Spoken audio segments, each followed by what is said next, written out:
So chances are you just watched my first chip cutting video, lesson 5A. That one's been out for a really long time, and one of the things that happens as time goes by is I train people in person using the videos that I've already created as a tool. And something that I've noticed in the original chip cutting video that's missing is what I'm going to show you right now, and this should make it easier if you're having trouble. Maybe you've got it down, maybe you need this tip. Either way, take a little look. This is something that they teach in table games a lot, and it's very helpful for poker too.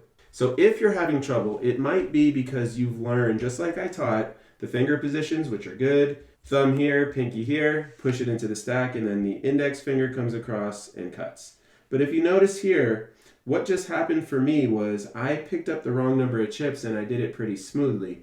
And there's a reason for that. That can happen when you're going really slowly. One of the toughest things about teaching to cut chips is teaching to do it in real time, because you have to slow it down in order to show people how to do it. And I forgot this step in the original video, so I'll show you right now. Here's what you do.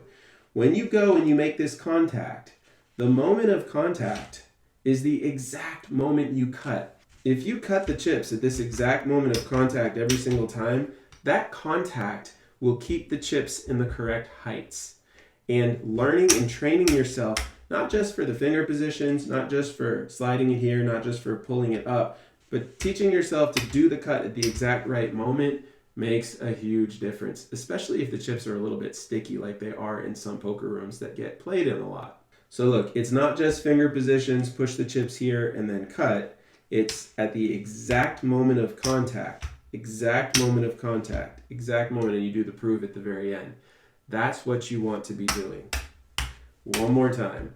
So we cut, and again, I'm doing 4 because these are 25 chips. If they were $5 chips, we would be doing 5. And it's the same thing at that exact moment of contact when you bump into the stack. You don't need to exaggerate it this much. In fact, when you get fast at it, it's going to just be a little bit of a cut like that. You might not even really see the bump, but it's there, I promise you. And that's an important thing to remember when you're practicing. It's cutting at that exact moment right there. That's what you want to practice.